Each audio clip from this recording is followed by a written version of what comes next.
This time, does anybody have any questions? Yeah, I can do a couple. We've heard some mixed reports from residents. Were sirens set off once the water started to rise? Yes, sir. The sirens were activated. I don't have those exact times. They will be able to get those in the days and weeks to come because I do have it documented. They were manually triggered by the Comfort Fire Department. And generally the sirens are when we're watching the Cypress Creek. The Cypress Creek, whenever that water comes up, that is what affects the homes and the actual residents in downtown Comfort. The Guadalupe itself, as it comes up, we don't have houses and businesses that are actually in that minor, moderate, and major floodway of the Guadalupe. So the Cypress is what the key watch was as far as the sirens. We did do, as we were doing evacuations as secondary and third, we reinitiated the sirens, and that'll be documented with timestamps as well.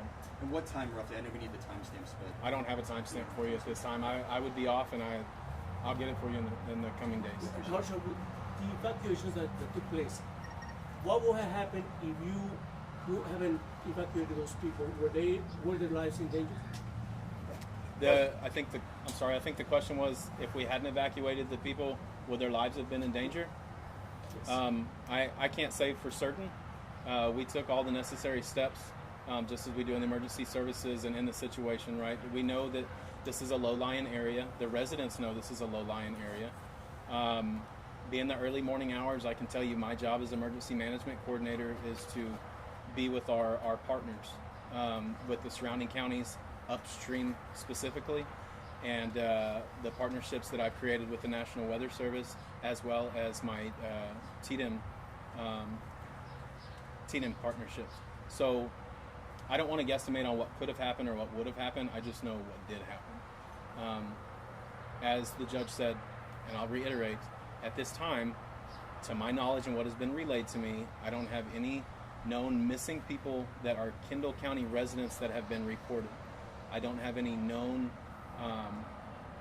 fatalities reported at this time for Kendall County.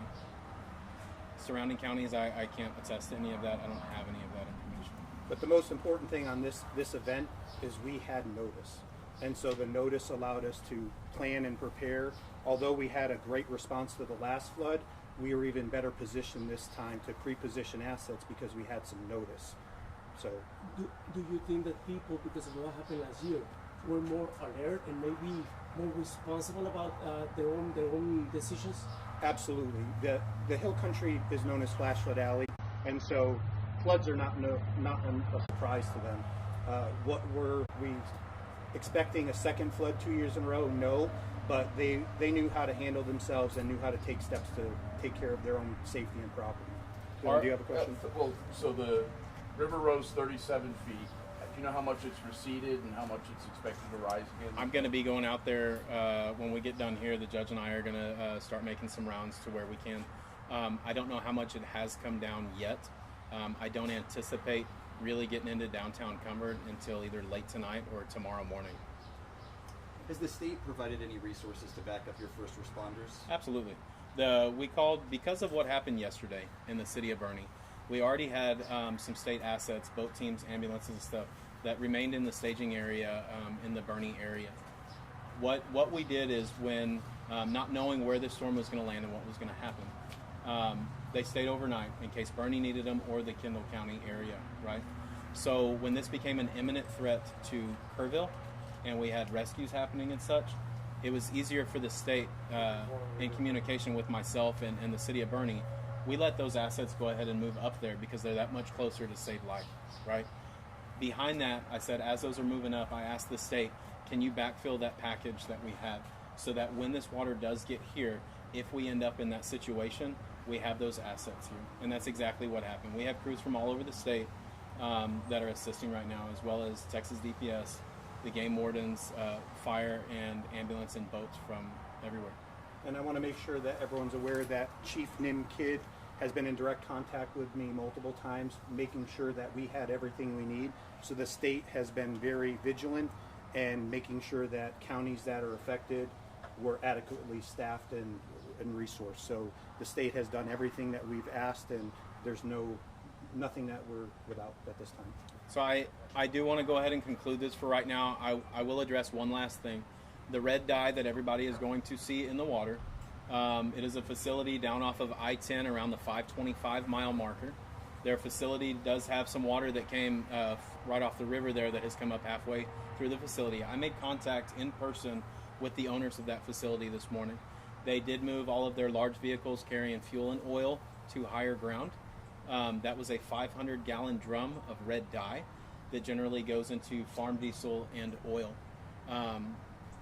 They have offered me the MSDS, the material safety data sheet on that, to confirm that it is a non-toxic and environmental safety safe dye.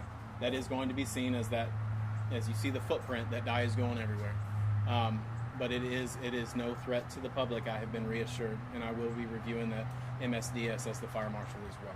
And one last thing I'd like to add is for any residents, homeowners in Kendall and Kerr can visit the Hill Country Daily Bread Ministries because they have flood cleanup buckets and emergency food for all residents. Their location is 38 Cascade Caverns Road, Bernie, Texas 78006. Their phone number is 830-755-5200. And we'd like to thank all of our community partners for all their help. Please continue to follow the Kendall County Office of Emergency Management Facebook for additional updates, and we will push those out as we have the availability to and they're provided. That is the official information from Kendall County leadership about what is the facts and status of the current situation. So thank you all for your time. Thank you all.